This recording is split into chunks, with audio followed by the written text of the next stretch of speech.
Take our seats, please.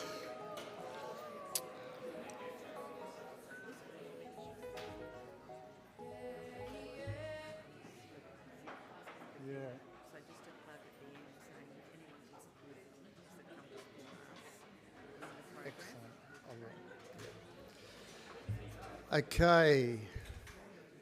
Can we take our seats, please? Moving to session 7, and it's my pleasure to introduce the next speakers. We've got 2 joining the stage. It's a team here with over 15 years of experience in community engagement, communications and service design. Melissa Hagedorn from Capire Consulting is renowned in delivering industry-leading community and stakeholder engagement whilst building organisational capacity and capabilities. She is passionate about authentic engagement and social licensing, making significant contribution across government, not-for-profit and corporate sectors. Melissa will be joined by Amy Hubbard, co-founder of Capire Consulting. Welcome, Amy and Mel. Thanks.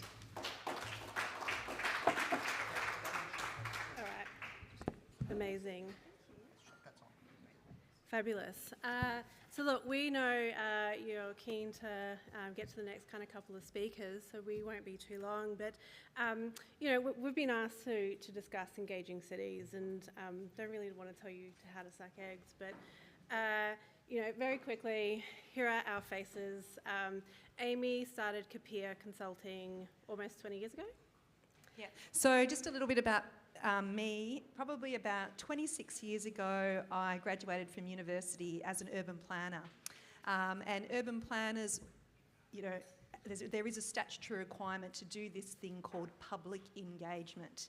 And as at that point in my life, I was 100% extrovert and I worked at a big engineering firm, community engagement became my day-to-day, and that was a very long time ago, and it was a very different world in how we connected and how we engaged with communities.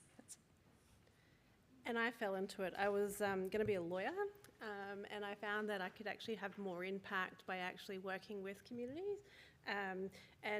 One of the biggest projects that I kind of worked on was actually introducing Braille ballot paper for the Queensland state election back in 2008. And I had no idea in terms of how vision impaired people kind of really worked with those types of things. And so worked with them I remember getting an email from a gentleman to say that's the first time in his 40 plus years of voting that he's able to vote in secret. So that was really amazing. But we're not here to talk about us, and I'm going to skip through this.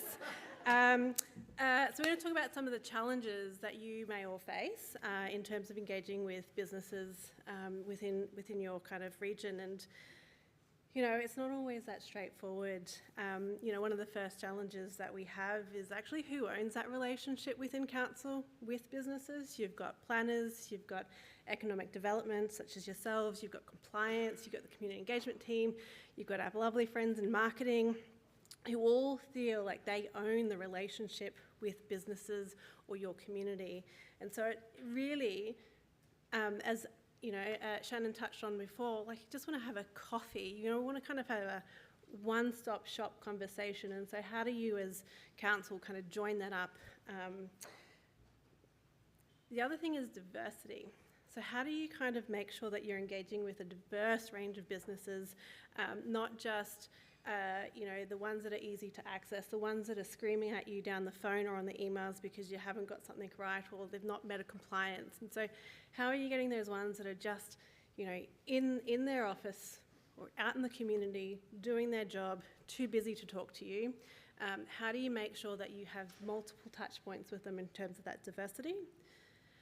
One of the stories we heard last night was a gentleman who has very little digital literacy. And so how do you make sure that your engagement is accessible? How are you making sure that you're not putting on events that are during key business hours? And you have your daytime economy and your nighttime economy, and how do you make sure that both of those businesses are able to access council information or actually kind of contribute to your policies as well? And then there's going on beyond the transaction. So we all know the IAP2 spectrum. very linear. And Amy's going to present a different framework that goes beyond that. But how do we make sure it goes beyond just the thank you for your feedback, we've checked it in here, we'll get back to you with what we've done with it. How do you actually build a better connection so when there are floods, you can call on them? When there are other things happening in the community, like the football club is no longer to be open because there's no funding, council can't produce all of it, how do you call on those because you've got that connection and that relationship? And I think everyone today has kind of spoken about relationships are critical, not only in just council to businesses, but us as human beings. We're a foraging set of bees that like to make sure that we are connected, whether we're introverts or extroverts. And the final one is actually building an understanding of what actually engagement is. Facebook, God bless them, engagement changed the meaning with that blue thumb. That meant engagement. It was metrics around interactions of really superficial engagement. But I guess as an organisation, what do we mean by truly engaging and having that relationship and that connection with businesses? And how do we make sure that's a shared understanding across the business and within different business units, as well as our elected officials? And so there are a couple of the key challenges that we see all the time as consultants in dealing with community and businesses. But I'm going to hand over to Amy to take you through a bit of a story around a completely different framework that builds that capacity. Thanks, Mel. Thanks, everyone. We've talked a lot today about collaboration, and collaboration is, it's a form of engagement. Who knows the IOP2 spectrum? Okay, we've got some hands in the air. Okay, so we've also got one of Australia's former leading engagement practitioners in the room, Michelle. She's going to... and we've also got Rachel here who will be presenting. So people that are very knowledgeable in the world of IOP2. And IOP2 provides tools for local governments and other organisations to understand their engagement better and really kind of manage expectations. But still, I've always had a problem with the word engagement, okay? People hide behind the word engagement. If you get down to the crux, the foundations of what engagement is, it's about relationships. It's about respect. It's probably about a dialogue. But last month, a local government who shall not be named, they had engagement pop-ups for their community. So all the councillors went along to these geographically based pop-ups called engagement pop-ups. People went along to the engagement pop-ups thinking it was a wedding expo.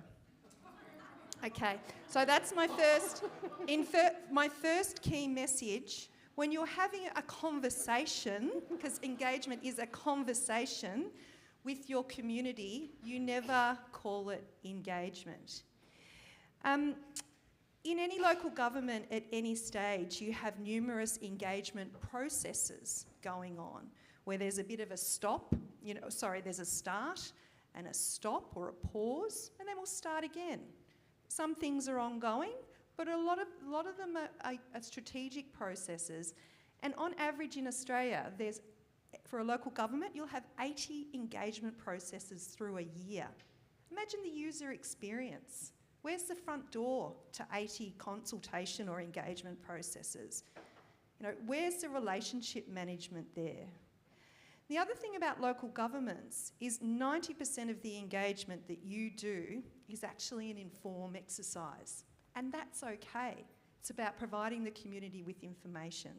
Or it could be about educating them on waste or water use or energy consumption. But a lot of what you do is one way, but we're still using this word engagement.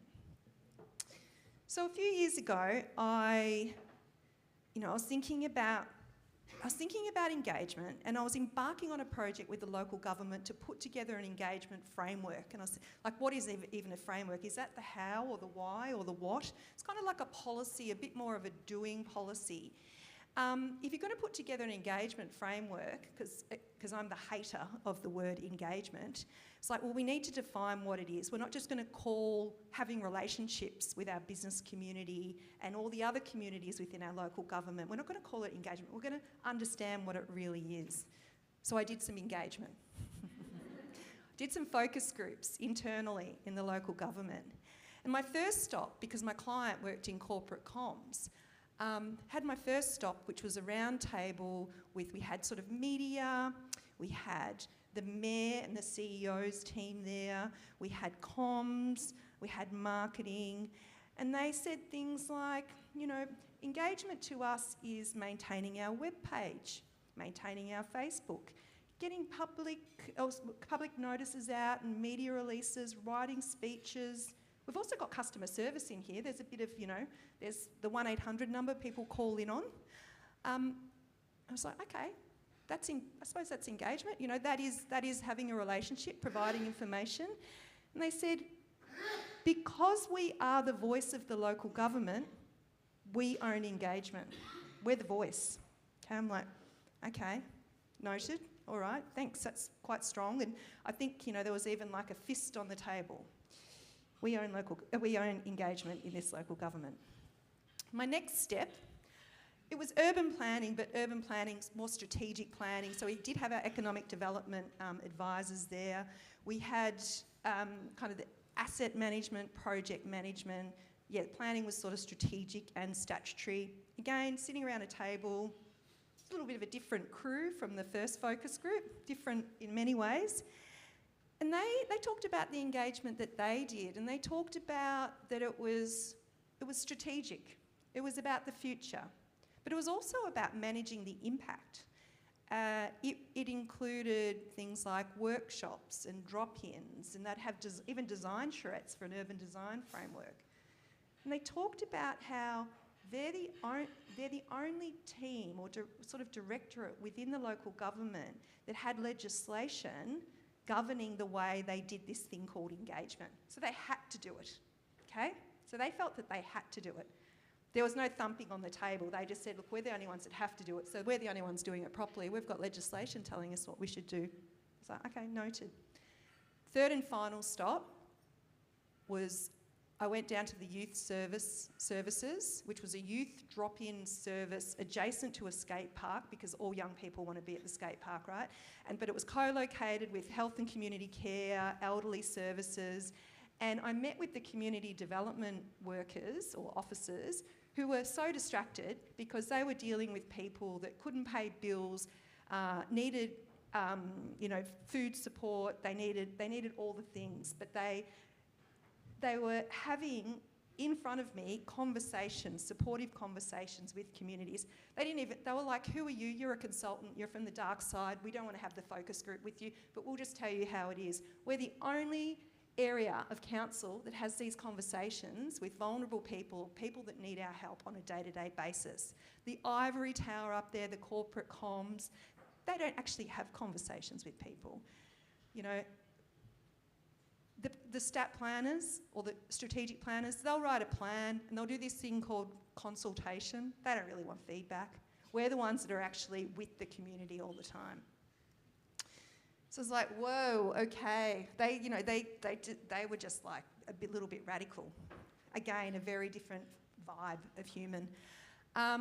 So I took all of this away and it got me thinking. It was like, okay, so what is community engagement? So community engagement is definitely involving communities in decision making, okay, the things that are important to them. So when we use this language of engagement, you know, it can be around decision making because it's about giving you the evidence to better inform the decisions that you make, because you can't get that evidence just from, you know, research or other policies or other frameworks. Okay, so then my next thought bubble was it's about social and economic participation leading to more sustainable communities. It's about providing people with the services and infrastructures they need to be able to participate in civic life. It's about connected and empowered communities. It's about leaders valuing civic participation and local decision making.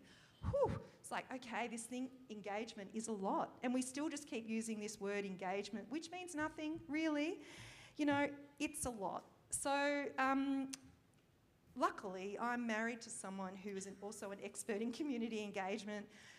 I took this weight of the world home with me for quite a while and talked about it with him, and started to really narrow in on the pillars of local government engagement. Okay, so it is about informing decisions. We've got that. I think we're all pretty comfortable with that. Okay. The next one is about strengthening relationships, and this is where tools that IOP2 produce or other models of engagement really let us down, because engagement is all about relationships. Collaboration is all about relationships. So it's about strengthening relationships, and then thirdly, it's around sharing knowledge. My previous model was about capacity building, but with capacity building, there's a hierarchy there, and it was normally about local government providing communities with the information and resources to make decisions about their day-to-day life. But I think over the last decade, it's evened up a bit. More and more local governments trust their community, their businesses, to draw in their expertise. So it's these three pillars. And what do you do when you've got three pillars, three things? What do? You create a triangle.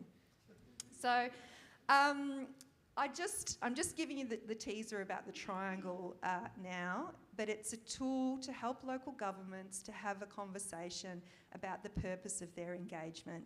If you can't clearly describe what the purpose of your engagement is, people can get very disappointed, okay? You may not meet their expectations. Trust gets diminished, and in local government, you know that trusts can be dissolved within seconds. One decision takes 3 to 4 years to build that trust up again. So what the triangle does, it helps you really define the purpose of your engagement. We're not going to get into the details today, but there's contact details if you need information. It's used by local governments globally, more in places like the UK and Canada, a little bit in the States, but probably in places like Colorado and Oregon, California. But it is a tool to narrow in your engagement purpose so you can maximise social value, which is public value. So that is what it's about. So that's my little story. Engagement is more than a transaction. It's not always about a decision. It's always about a relationship. So I'll hand over to Mel.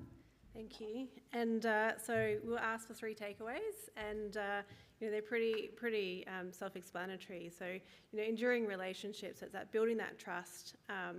Engagement is an investment in terms of that long-term relationship, and it's not transactional.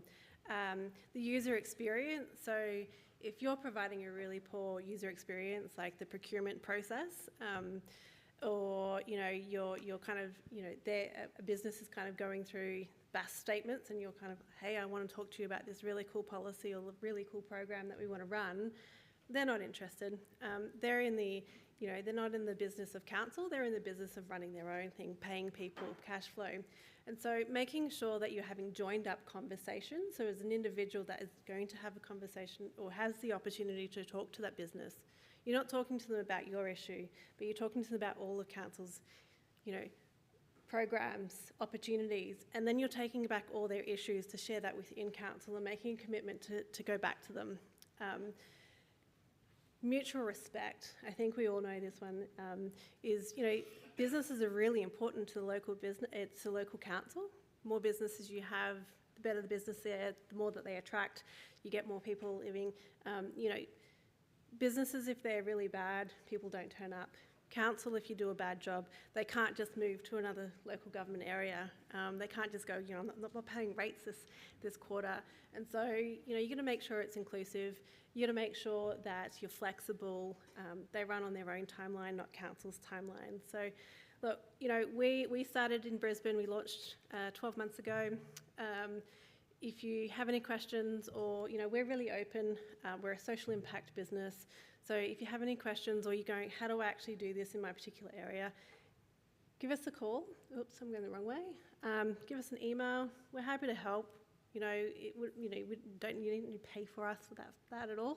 I think we've already signed up to do some pro bono work, maybe last night, maybe, yeah. Yeah. And so we're going to hand over to you if you have any kind of burning questions around engagement in your particular area that we might be able to answer. Can I just mention one thing about the joined-up engagement? We were working with Launceston City Council. They came to us with the problem of 60 engagement processes this year. We've mapped them out. We have one person 1 day a week. It's like, okay, right, okay, I understand.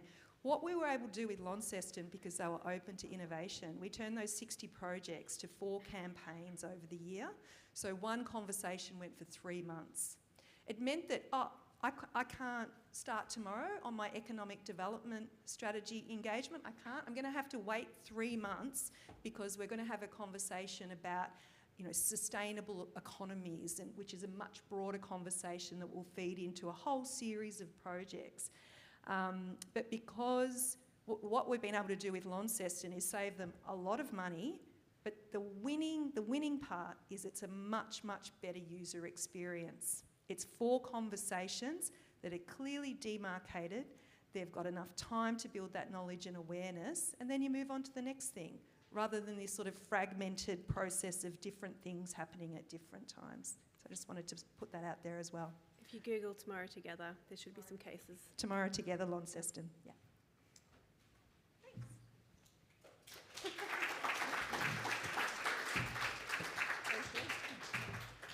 Thanks, Mel, and thanks, Amy. And look, please do take some time to read all the conference bios of all the speakers and businesses we've had here today. They've given their time up for us, and it's a little bit of you scratch my back, I'll scratch yours. So just, take the time. There's some fantastic businesses that have been here today to share their services with us. I'll now introduce the next speaker, Rachel Edrington. And she's got a son named Ed that drinks tons of gin, so it goes with it. We learnt that this morning. A seasoned corporate affairs and communications specialist with over 20 years' experience leading complex community and stakeholder engagement programs, known for a strategic acumen and practical solutions. Rachel has helped numerous high-profile organisations achieve authentic and meaningful outcomes with communities. Rachel is a highly sought-after consultant, coach, mentor and trainer. Please welcome Rachel to the stage. Thank you.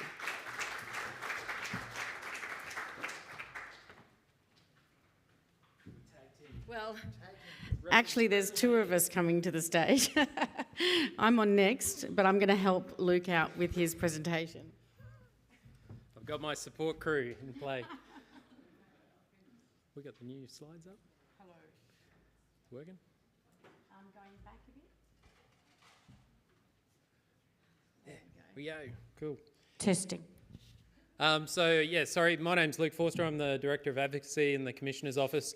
Wanted to kick off this conversation in the next session with a bit of a quick reflection on what we did yesterday. So yesterday we engaged Rachel and the Luminate team to come in and actually help us work through what we can actually do to get our small business friendly commitment going and what kind of tangible actions we can take. So, wow, what a conversation today though. How does it all nest together? We're all bees apparently, but it's all about having a conversation, right? It's really from David talking about quality of life to David talking about then citizen-led improvements in our community. The team from Capire just talking about how we actually just have a conversation with people. Don't call it something swanky and fancy, just have a conversation. And Alicia reminding us it's all ultimately about public value, which is why we're all sitting in this room, creating public value for our small business community, which in turn really drives our broader community and the value that they get. So we went through a process over the last year or so, human-centred design, looking at our program, how we can actually try and improve what we do. And we ran that session yesterday to try and better understand, help everyone in the room have that better picture about what's our small business community like, what do we understand about them. And interestingly, yesterday, the first thing we did is a little bit of an exercise where we did a bit of a customer persona. What does a small business look and feel like to the people in the room? We broke the room up by metropolitan, regional areas, and rural and remote. It was interesting that across the board, while the language was a bit different in those different kind of council communities, across the board we found that most of our small businesses were really the same. They were driven by passion. They wanted to contribute back to their community. They wanted to do their thing, what they were technically great at, and really drive that and be profitable. They don't want a capital G grow. They want to be profitable. They want to be successful. They want to thrive. And what that means for a small business owner changes. It varies. Some want to be a unicorn, and some just want to, be that soloist chipping along. But we found that broader persona was the same, but there were these little nuances. And we found the same when we did our mindset. So we came up with, in the main, small businesses have the same kind of mindset, very similar mindset, but they're discretely different across kind of 6 kind of core groups. So the competitor, the traditionalist, the soloist, vigilant operator, risk taker, entrepreneur. We found that yesterday as well, just having a conversation. Very, very similar kind of theme. So we then talked about the challenges, and in the main, it's kind of that common set that we're all aware of at the moment: cost of living, reduced discretionary income, attraction, retention and housing of staff, that regulatory burden, the cost of compliance. We heard the Lord Mayor talking yesterday at the reception about that kind of impact on small business. We heard it again today. How can we streamline and fix that? We talked about rigid and costly planning requirements. That came up in particular, as did visitor and customer attraction in our rural remote areas in particular. How can we drive people out there and get them engaged? All these kind of challenges that we have across our small business community. And that gave us a good frame to then think about, well, how does that fit into our new commitment? So we did that review of our program 4 years in. We did a human-centred design process with you all and our small business representatives as well to redesign our Yoldi charter into a swanky new commitment. And that was all about simplifying the language, making it more accessible, making it easy to understand and making it more achievable.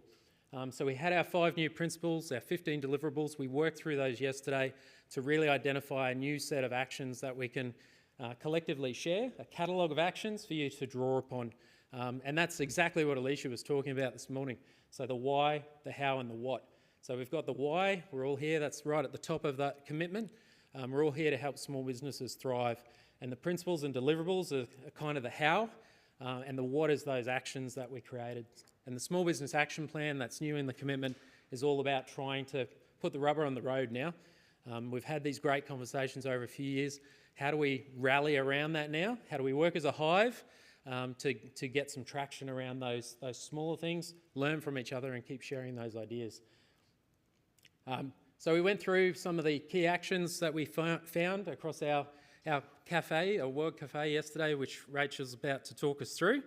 And some of those, just to wave top them now, which we'll call our experts up to walk us through in a bit more detail, is about creating that partnering to drive and uplift the use of technology. We talked about providing opportunities to grow the capability of small business, and that's different across our communities. That's different across our small business industries as well. Focus on building relationships, engaging with those trusted networks. Sorry, I shouldn't have used the E word. Having a conversation with our trusted networks. I like engagement. Really strong across all the tables, I think, was human-centred communication. Having an actual face-to-face talk to people. Everyone in the room said we all use digital technology extensively. It's our driving communications process. But every single person in the room said what small business want is face-to-face, one-on-one, a conversation, a chat, a one-door, one-stop. So are we doing that wrong? Do we need to rethink that? Streamlining, right-sizing, regulation, compliance, sharing placemaking ideas. David's talk this morning, wow, and the hip tapping. We'll have to use that as well as our 35-card shuffle, I think, Rachel. And using open data, to really improve our understanding of communities. David from Logan talking about how do we improve quality of life. Well, what's the data telling us? Let's not make assumptions. Mayor Rayner said that yesterday in the chat. We base a lot of our decisions on old assumptions. We don't test those. We don't challenge them. We don't think about, well, what's the data actually telling us now? We're using old intel. Using that data to improve what we do, and in doing so, bolstering our small business-friendly network. So, without any further ado, we'll talk through these. What can we do differently? I think with our specialists. So, can I call Garnet up? Up you come, Garnet. please. And Paul Martins, is he still in the room? There he is. Welcome. Can I get everyone to welcome Garnet and Paul up?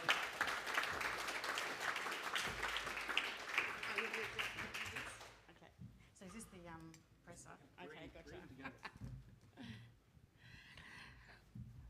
Welcome. I just want to quickly run you through very briefly the World Cafe yesterday. One of the things that I wanted to do yesterday, I'm an engagement specialist and trainer with IAP2, and one of the masterminds of engagement is here. Hello, Michelle Feenan, and actually mentored me through my IAP2 journey, so good to see you here today. So what we tried to do yesterday was not just do something that was tick the box or meaningless. So when we talk about engagement, we talk about how is it that we can actually develop really good information, relationships, meaningful, intentional engagement with people. So I thought what we'd do yesterday was we would just showcase a few engagement methods that maybe haven't been seen before or used before. And some of them were things like sociometric icebreakers and democracy and fancy words for just for icebreakers. But one of the really important things about icebreakers, and I shared this with the room yesterday, was people can come to a room and they come with different mindsets and different maps of the world.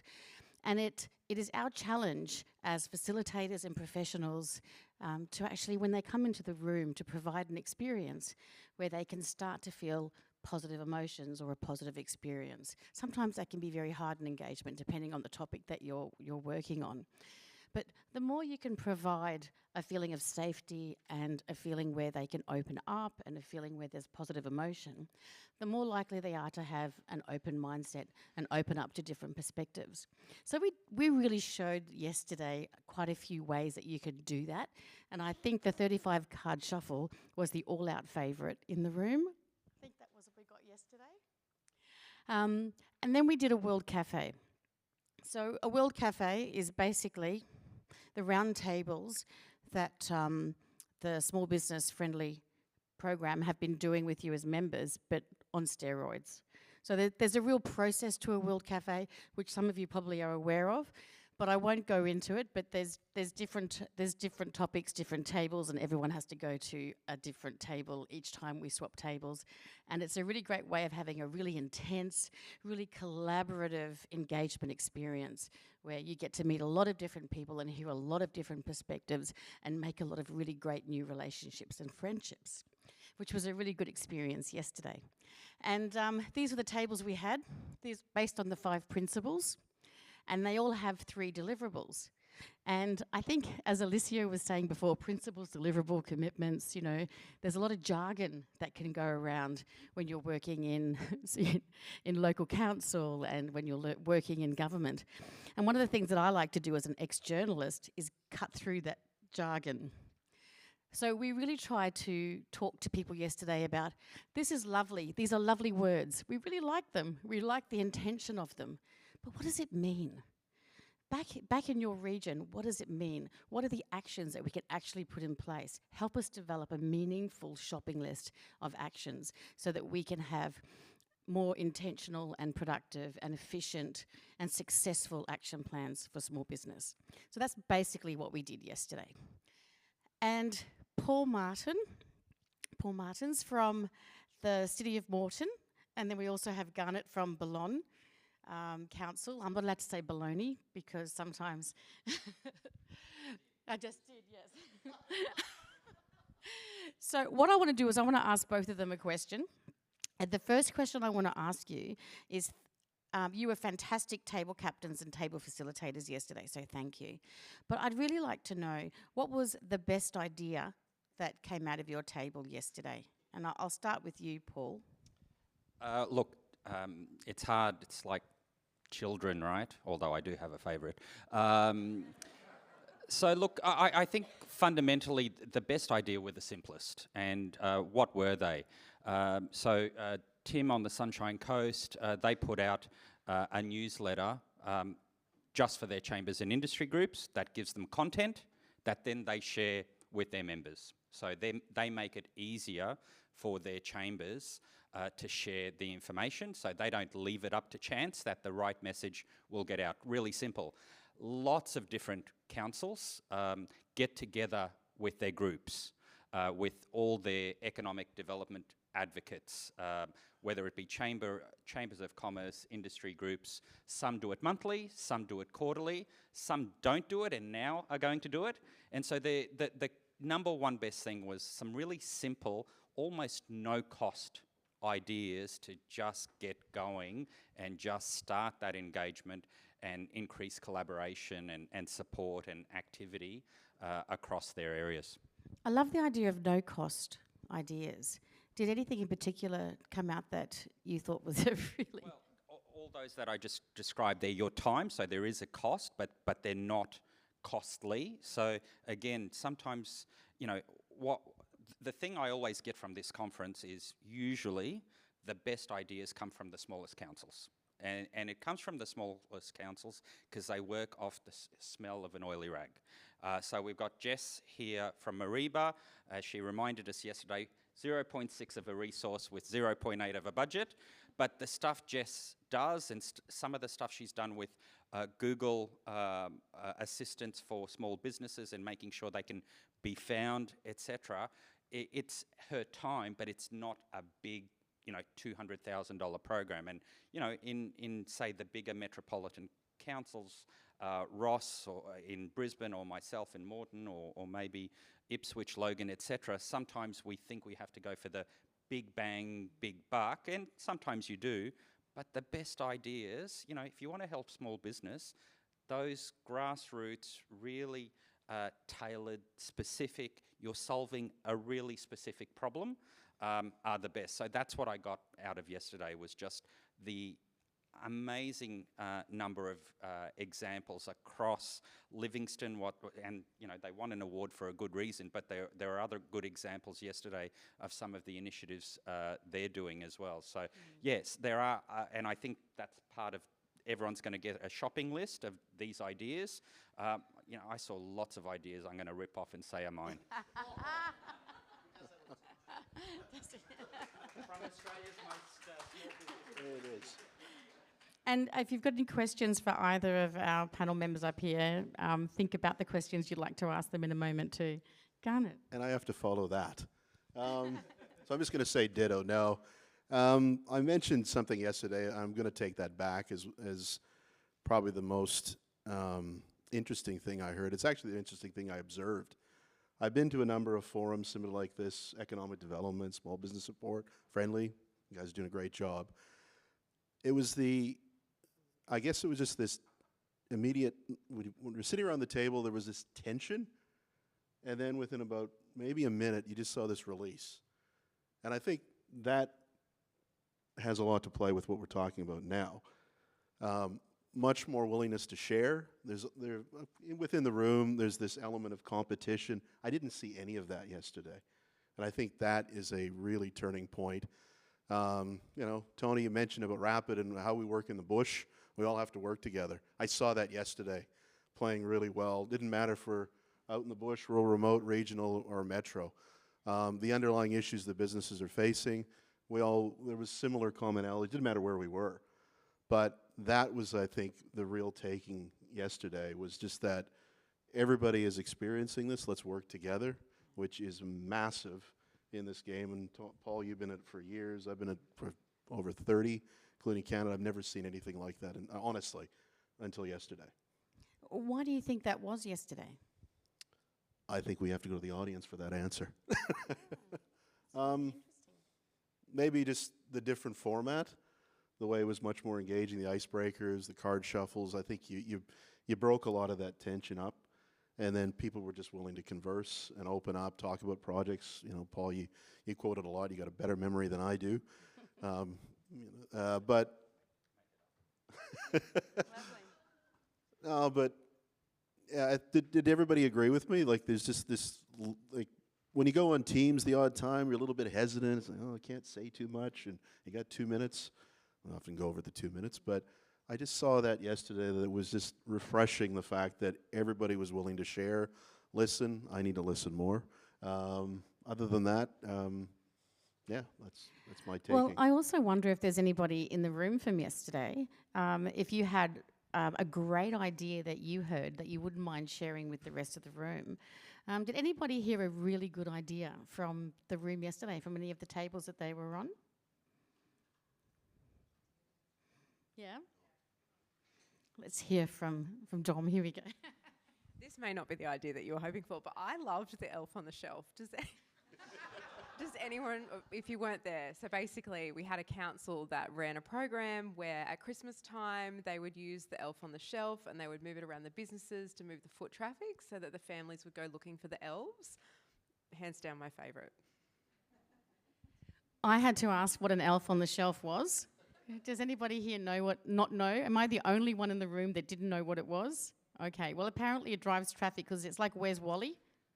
Where you've got to go searching for the elf and children go search for it and it drives traffic to your shop. And the elf on the shelf's a great example. So Pokemon Go was mentioned earlier, and I forget the gentleman who did the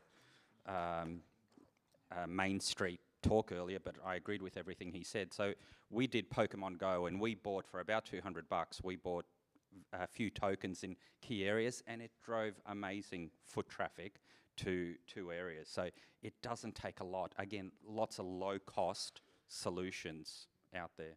Yeah, great. Does anybody have a question for our panel, or does anybody want to share an idea that they heard from yesterday with the wider group? Oh, I can see a hand up. If you're hoping for a bar after this, you're disappointed, so you better ask some questions. It's actually not from me, but I'm wondering if Anna from Livingston is still in the room. Oh, has she gone? She shared an idea yesterday, and if anybody was sitting at the table with me when she shared it, please jump in. So they had no budget for Small Business Month, and obviously with no budget, it's very hard to celebrate. So she got together and with local businesses, and they volunteered their time to run little mini workshops to help other businesses. And one of them was an accounting firm, and there was only one uptake from it, but it was a whole another business that spent a whole quality hour with an accounting firm, a local accounting firm, helping each other. And the takeaways from that for their local businesses was really big, and it cost nothing. So, yeah, Anna from Livingston, she was great. Now, I know we had a couple of other table facilitators. I don't know whether you can remember any ideas that you found from yesterday. We've probably got time for another one or two. Oh, thank you, Kerry. Kerry was a co-facilitator yesterday. It's not an idea, but it's when Garnet said that it was an experience like no other, what came to my mind was that the first thing that we did in the icebreaker was identify a local business person that we admire. And I think that exercise alone really brought the human element in. And I think that was the real magic of that exercise. Thank you for that. I think that there's been a little bit of a theme of that today, don't you? That it's not just about a transactional action or action plan, that there are humans behind it, and there's a lot of thought and intention about relationship building as well. I mean, what are your thoughts on that? Well, look, I absolutely, relationship building is the foundation of civilization, really. But I think I'm going to link it back to something a little controversial I've heard throughout the day, and I think we've got to be careful we don't demonise procurement. So today I probably heard too many times people have a go at procurement, and I heard too many times people have a go at development services or public permits teams, etc. So they do have a really challenging job, and I often describe it as they've got to make something fit into a box, whether they agree with it or not. I make sure that I and my team have excellent relationships with that, so the box is as big as possible. And I think that the procurement people, the water guy, fantastic, he's presented before, but if he wants to meet with procurement in our council, he's going to be really disappointed. They don't buy anything. It's people like me and others in my organisation that buy stuff. So horses for courses across the organisation. So yes, relationships are really important, and relationships inside council are the most important. So if you want to help small business, you've got to have brilliant relationships inside your council. And that's what I work on. So I've had an internal relationship management plan. Sounds corny, sounds bureaucratic, it ain't. It means that I know everyone inside my organisation. It means that I will take a hit for them. So I'm lucky enough that I'm senior enough and got a bit of credit with the mayor and councillors. And the procurement people or the development services people know if the shit hits the fan, because things go wrong, I make lots of mistakes, I'll take that hit so that they don't get the blame. And I think if you want procurement to work better in your council, if you want public permits to work better in your council, if you want development services to work better in your council, don't look at them, look at yourself and what you're doing. Your attitude goes a really long way with your colleagues. So I really encourage that. And I know I've said this to Dom and Luke before, and it's challenging. It's when we all get together, we've drunk the Kool-Aid. We're here because we get it. We do need a similar event for the plumbing inspectors and for the development services and for the procurement people with the mayors and councillors. And I know there's mayors and councillors here, and I forget which speaker said it earlier, it may have been Alicia, but again, that attitude, that permission to support small business.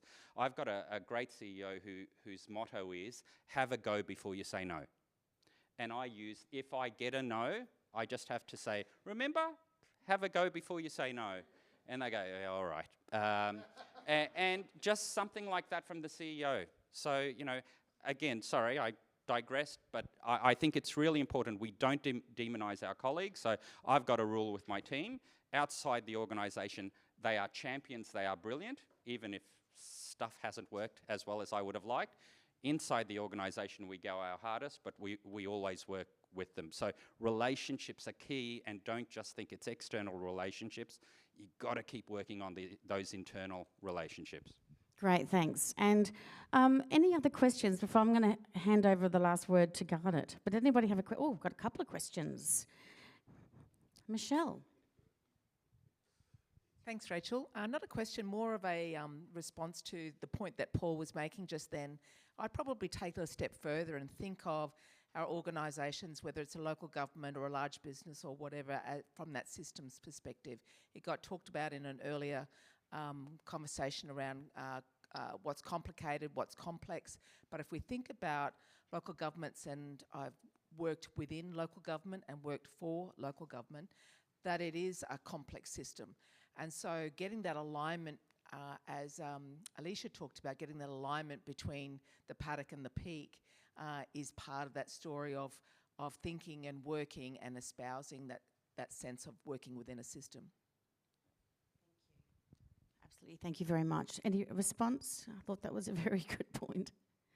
Somebody else wanted to make it. Well, who was it? Oh, sorry. Great, thank you. I was just wondering if only is it at this conference and in the room when we're speaking about these topics that it becomes one place where we see a portfolio of projects that are possible. Coming back to that point that you can't be what you can't see, is that everyone else's experience? Is anyone else scaling other people's websites to see what else is going on? And I guess it was just a question. I wondered if this was the only forum where we actually get to gather all of those projects, or is there something else available? That's a great question. Do we want to hand over to Luke or somebody else from small business? That's a great question. I know there's a shopping list coming, if that helps, with lots of ideas.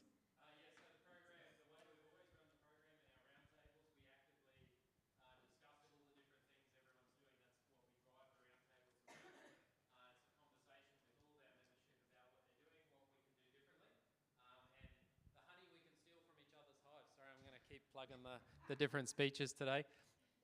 So that's what we've always driven the program around. So I hope that's what the members' reflections are of it. But it's always been about, we're just facilitators helping you connect and share all the fantastic work you're doing. Like Paul said, could be the tiniest council in far western Queensland doing some fantastic work, or it could be one of our city councils driving some new ideas. So our roundtables, our whole program's always been about sharing those ideas. And yesterday's workshop, the whole point of that was to build a catalogue of actions, a shopping list, whatever you want to call it, so that we can actually start collating those tangible things you can crack on with, from low cost to high cost, low effort to high effort. We're putting all those together so you've got that pick list to go and choose from. Your mayor comes up and says, hey, I met Bob yesterday, want to get on with something like this. You can go, all right, that principle, that deliver, right, here they go. So yeah, always working to try and bring that together and collate everyone's ideas. There's also a body called Economic Development Australia. I don't know if your council's a member or not. So we're corporate members, quite a few councils are. It's national, it's really good. So there's CEDA, which is more theoretical, and EDA, which is more practical for officers. And they do monthly webinars. They have a state practitioner network, so you can tap in to that network as well for good ideas. They do fantastic awards program. And again, I look through all the finalists every year of EDA to see which ideas I can borrow. That's more polite. And I call those councils up and say, tell me more. So there are others out there. We have one more question, and then we're going to ask Garnet for his final piece of wisdom. What do you think? Better start thinking. Hi, Tate from Logan City Council. It's probably more of a comment than a question, but it's leveraging off Paul's comment regarding procurement. I've just been a bit concerned over the last, how many years, I've heard similar comments regarding procurement and how the simple solution is just to, you know, give it to local contractors or local businesses, and that'll be a great solution to helping our local businesses. If every council becomes only servicing their own local businesses to win contracts, there's a huge detriment to the small business community, preventing them from becoming larger businesses. So if you can only service your council instead of winning business across a number of councils, that will prevent businesses from growing. So although and Logan City Council is doing a great job at finding the balance where we bring our organisation and our purchasers to address the issue of local business, but it doesn't outweigh their choice and their options to choose the right business for the project and the best value for money and all the government requirements in there. So once again, it's not about council should give our local businesses jobs. It should give them the best opportunity and position them the best to become the best business that they can be and go ahead and win other contracts and grow to become larger and more successful than they currently are. So if we can just change our terminology and our thinking about that, I think it's going to be much more positive and not cause situations in the future where every council has a lot of restrictions on open tender contracts, etc. Garnet, would you like a final word of wisdom, or would a response to that? I'll just say a last word, Rachel. Unless Paul, you want to say something further? I guess we're just going to go full circle right back to the need for our action plans. Alicia, she made a comment earlier today about duplication, and it costs us billions of dollars. I think we do a lot of that. So I think having that really concise action plan, understanding our core responsibilities, what we do as ED officers, practitioners, and have that clear focus. These are our major projects. These are the ones, our minor projects, low cost, whatever the cost may be, but how we allocate resources. That could be a single team or a team of 20 or whatever. But yeah, duplication is really a big barrier and a detriment in terms of how we try to achieve our goals. But with our action plans, make sure that they're measurable, trackable, fluid, and reviewing. And don't just think, oh, we've got to have an action plan because we're part of the accelerator program and we have to have it. There's a need for that. And that will guide you, steer you, and don't be afraid to, send out an email, pick up the phone. We're all friends, happy to share great actions, great opportunities and projects that are coming down the pipeline. So look through those lists, put together your action plans, core responsibilities, and we'll meet again next year, and be interesting to see what sort of outcomes come from that. Wonderful. And congratulations again on being an award winner this year.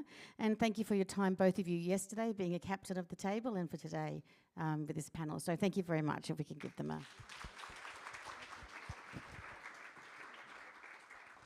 you, Garnet, and thank you, Paul. I will now like to bring Rachel back up on the stage to talk to you about... That's Rachel Edrington. Ed drinks gin and a ton of it. That's it. Welcome, everybody. Thank you. When I was putting together the final keynote, I wasn't quite sure what I wanted to talk about.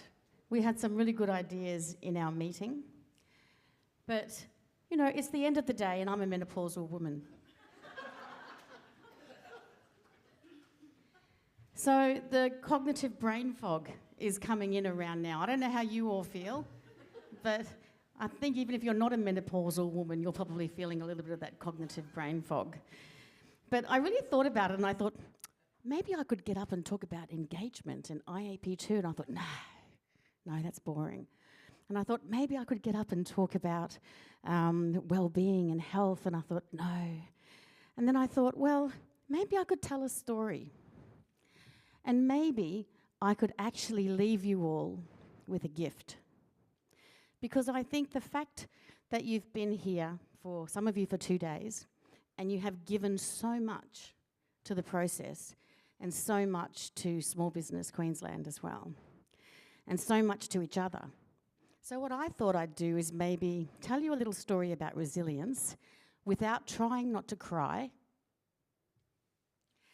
And then I'd like to leave you with a gift. So if you'll bear with me, this is me today. I have a passion project called the Luminate team with my business partner, Charmaine Curtin. And we've both come to this for a reason. We're both successful businesswomen. We'll talk to you about that in a moment. Well, I will. But we've both had some really interesting experiences in our life as small business women. Some really difficult challenges, and I'm going to share some of mine with you. This is a picture of what we do today. We're more than training, we activate thriving. We activate strength, and we activate people being their best selves. But before I got to this today, I was somebody different. I was an IAP2 trainer, still am. I've trained many of you in this room. Some of you have come up to me, which has been lovely. I am the proud mum of 3 young boys. This is Edward Edrington, who drinks gin and a ton of it, apparently. And this is Jake, and this is Vinny, my 3 beautiful boys. I'm also a singer. Don't mind playing a bit of guitar and fronting a band, and I write songs, and I really love that.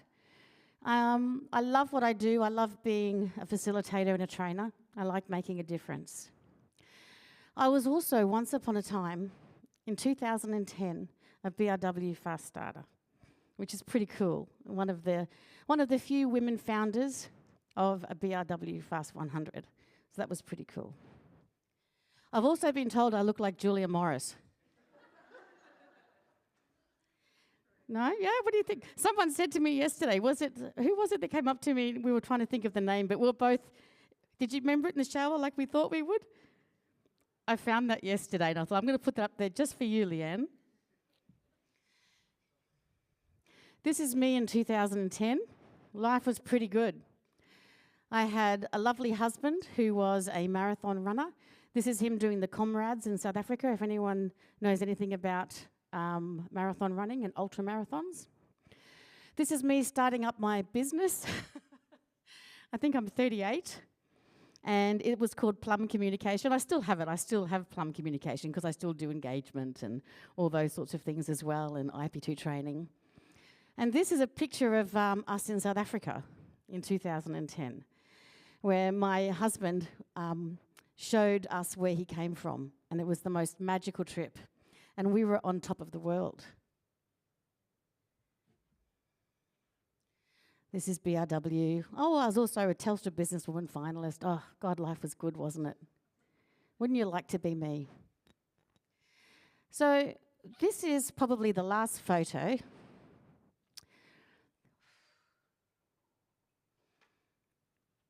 That my husband had with his children before he had an accident 3 months later. He was training for a marathon. He was super fit. He's 45 years old, and he was a marathon runner. And while he was out having a training session, he had a heart attack out of the blue. And we couldn't get to him in time, so he had a hypoxic brain injury. He didn't pass, but he was in a coma for 6 weeks. And that was the day that my life changed, and the life of my family, the life of my boys. And suddenly being a BRW Fast 100 Telstra Business finalist didn't mean anything. Everything changed. And for the next 4 years, I was mother, father, breadwinner, carer, accountant. Because my husband was an accountant, he did all the accounts. I had no idea.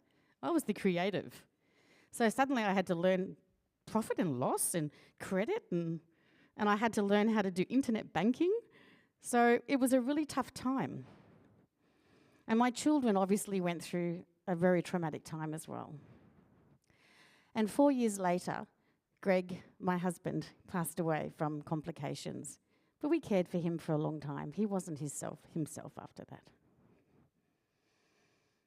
4 years later, or 5 years later, after Greg passed away, COVID hit. I just kind of got my business going again.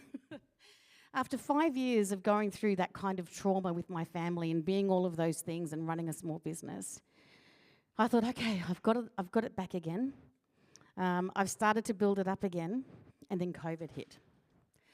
And my business was a corporate affairs and community engagement business, but we specialised in putting people into teams, mentoring those people, and creating expertise within teams. So as soon as COVID hit, there was nobody required in teams anymore for at least a year or two. So my business basically dried up overnight, apart from the training side of it. So we still were able to train. Michelle, you remember what that was like? IAP trainers, we used to go all around, it was all face-to-face. Suddenly it was all virtual overnight. So we had to pivot, and we had to learn a whole new skill set. So it's been kind of a tough few years.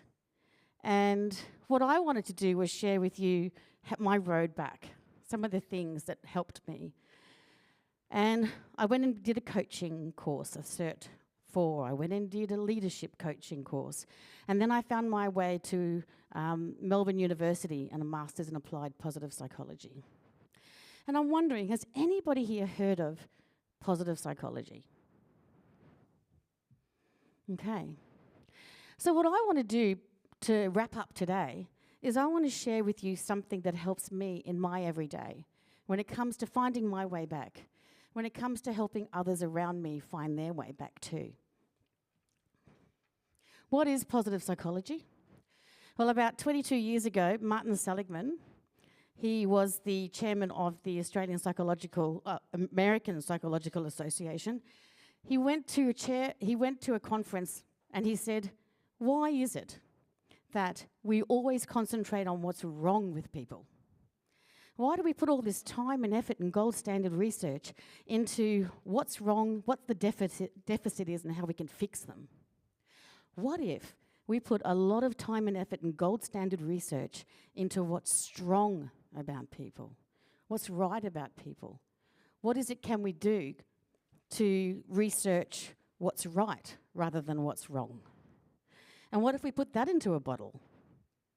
So positive psychology is a scientific study of what makes life worth living. It's not self-help.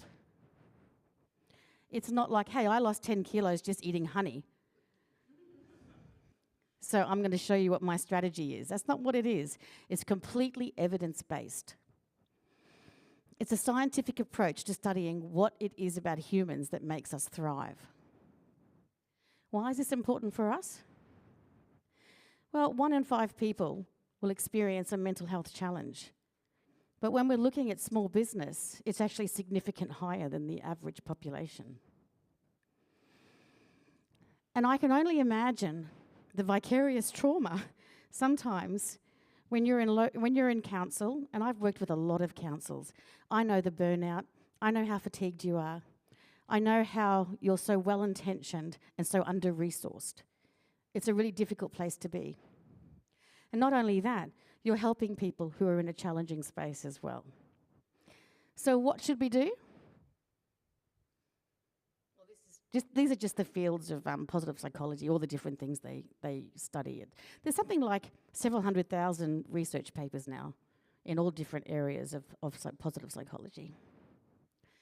So the things to ask yourself is, do we have the tools and techniques to engage? So when you're engaging with small business, are you able to give from your overflow? Not your bucket, but from the overflow of your bucket. There's a saying that you need to give from the overflow. Keep your bucket full, keep it overflowing, and always give from the overflow. Do you have the tools and techniques to make sure you're always giving from the overflow? Do we have the tools and techniques to engage with teams, stakeholders, and communities to encourage them to flourish? So it's not just about, hey, we want this information, give it to us, we'll go back and here you go, that's how we used your information. How do we actually have the well-being of our communities in mind when we're going out to engage with communities? How can it be meaningful and real? Do our organisations support us to promote well-being and thriving? So there's 3 levels of well-being: individual, community, and organisational. So are we doing it on all 3 levels? Are we being supported on all 3 levels? It's a really important question to ask yourselves. This is Martin Seligman. I was a bit of a fan when he came to Melbourne a few years ago for the Positive Psychology World Congress, and I nabbed him and got a photo. And he's got a secret formula. It's not a secret, it's not a magic wand. It's not the secret of happiness. But it is a really good evidence-based formula. Has anybody here heard of PERMA? Well, I'm so glad to be able to give this gift to you. And it is on your table. PERMA is an acronym. In a moment, I'm going to get you to fill out something. What is PERMA? So from all of the wonderful data that they have captured and all the research they've been doing, these are the 6 pillars of well-being. So if you want to increase your well-being and the well-being of those around you, then start thinking about PERMA and putting PERMA into your life. P, I'll show you where those things are in a minute, don't worry. Positive emotion. What makes you feel good? Very simple question. What is it about positive emotion that's really important? Because as human beings, we are hardwired for the negative. We want to see the threat. We want to see the thing that's going to go wrong. And we focus on that. How many times, if you're having a great day, one small thing happens and that's all you can focus on? Having positive emotion is about being able to balance that negativity. It's not about having, hey, let's just think positive things. That's not what it's about. It's about noticing the positive and planning for the positive so that you can have a continual flow of positive emotion in your life to balance the negative emotion. E is engagement. When's the last time you lost track of time? Every time I play guitar, 2 hours goes by. I'm sure we've all got something: gardening, spreadsheets.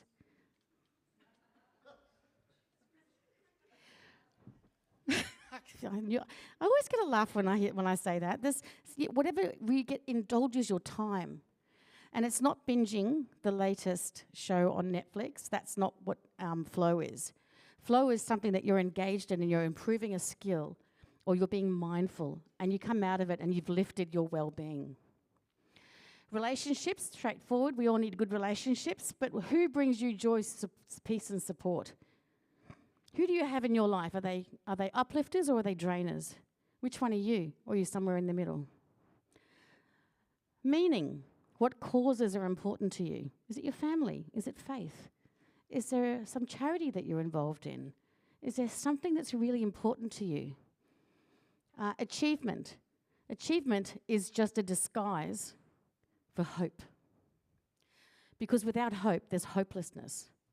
And achievement and having goals and feeling confident is all about having hope, which is very important. And H, well, that's health. How can you nurture your physical health? Now, I'm going to do this next bit quickly. But on the back of your card, which you all have at your tables, you'll have one of these inside our brochure. You can read this at another time, but there's lots of ideas about how you can bring perma into your life. And on the back, I just want to give you a couple of minutes to plan your perfect day tomorrow, your perfect perma day. And you can talk to the person next to you, or you can quietly fill it out yourself. But if you can't think of anything that you can plan tomorrow for a positive experience, I'm going to give you one tip.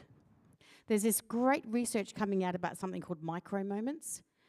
And we have about 100 positive moments that just flitter past us, and brush us by the cheek, and we don't even notice them. It could be that our teenage son gives us a hug before he goes to school. It's all these beautiful moments that come by and they glimmer by. And if we were just to notice them, not sit down and write gratitude journals, if we just could notice them and enjoy them and just feel that spark of joy that it gives you. We started the day talking about joy and about bringing joy into your life. There's a really small suggestion, a small tip, is to start noticing your micro moments. So just think about, what are you going to do tomorrow to give you a positive experience? And if you can't think of anything, I want you to say, I'm going to notice my micro moments. Is there anything that helps you lose track of time? Do you love gardening? Do you love doing something else that you really enjoy doing that builds your skill? Spreadsheets is fine.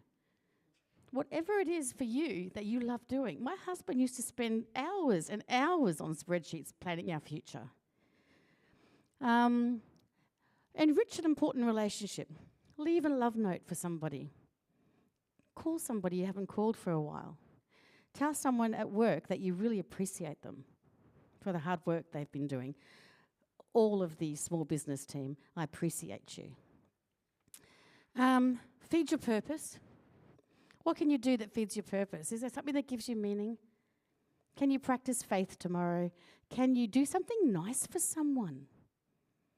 That, giving is a really good way to feel higher levels of well-being. Doing something nice for someone, being kind. Helps achieve a valued goal. What's a goal you want to do? Think about a little step you could take towards it. And finally, nurture your health tomorrow. Drink a little extra water. Sit in the sunshine. You've been meaning to get to the gym? Plan it tomorrow.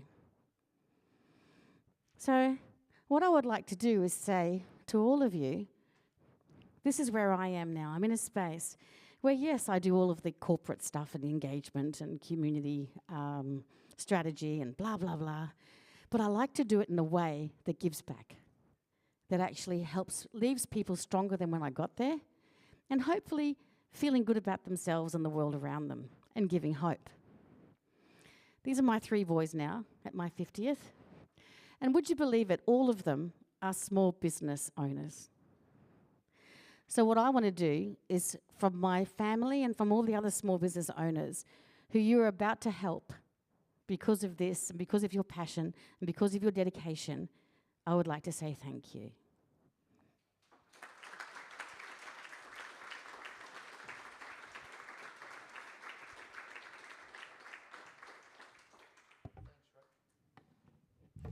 Thank you, Rachel. That was beautiful. And I'm going to be heading to Sydney tomorrow personally to a funeral, but I'm going to make it a positive experience and a celebration of life. So thank you for your gift today. I'm now going to call Dom back to the stage to give us her closing remarks. Thank you.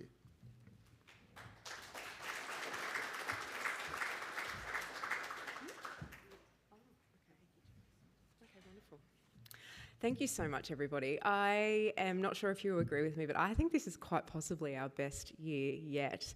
The team have absolutely outdone themselves, and I want to start by thanking all of our absolutely incredible speakers today. The team spent lots of time searching across the world, looking for the best people that they can bring to this stage to make sure that they are the things that you want to hear about, that will give you tangible things that you can go away and implement wherever you're from. And I just want to thank our SBF group who helped shape the conference, and also all of their hard work towards the new commitment, including those 5 principles and 15 deliverables, and for everybody that attended the conference, because obviously this conference would be nothing if no one was here. And we do appreciate that you come from far and wide to help support us and to participate in the program. And this program simply wouldn't exist if you stopped showing up. So we absolutely are so grateful for all of your time, all of your effort, for being here and for taking all of the wonderful learnings that we've all had today away with you and sort of spreading that joy, or even those glimmers, or even that hope that we've just heard about, no matter where you go, because we know that the work in this room absolutely makes a difference, and it makes a difference because of just how committed all of you are. So thank you so very, very much. If you could just humour me for a few moments, I have a few gifts that I need to give. I'd just like to call Ross Gadici back up onto the stage to thank him for being our MC today. I have a gift for you, which I'm currently giving to you. Thank you. And then also I would just like to call up our unbelievable team. So if I can get Sharon, Nell, Rach and Luke to come onto the stage. Not their natural habitat, but we need to see who they are. I'm sure you've all met them many times.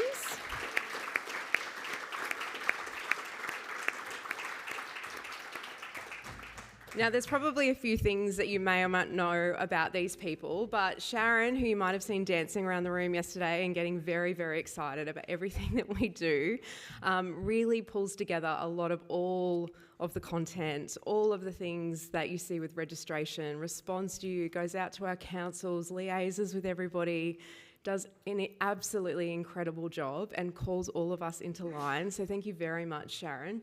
Any of them.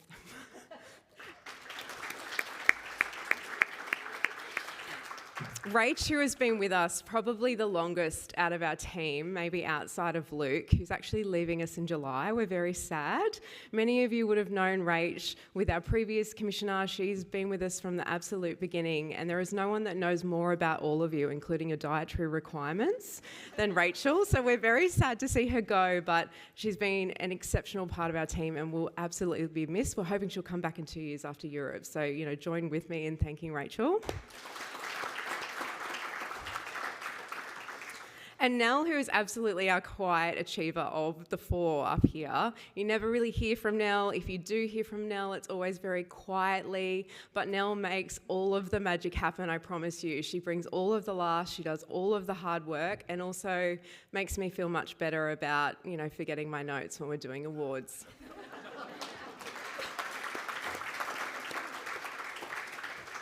And of course, Luke, who many of you have met on many occasions and sometimes subs in to speak for me, also who I lovingly refer to as the guy that looks like a police officer.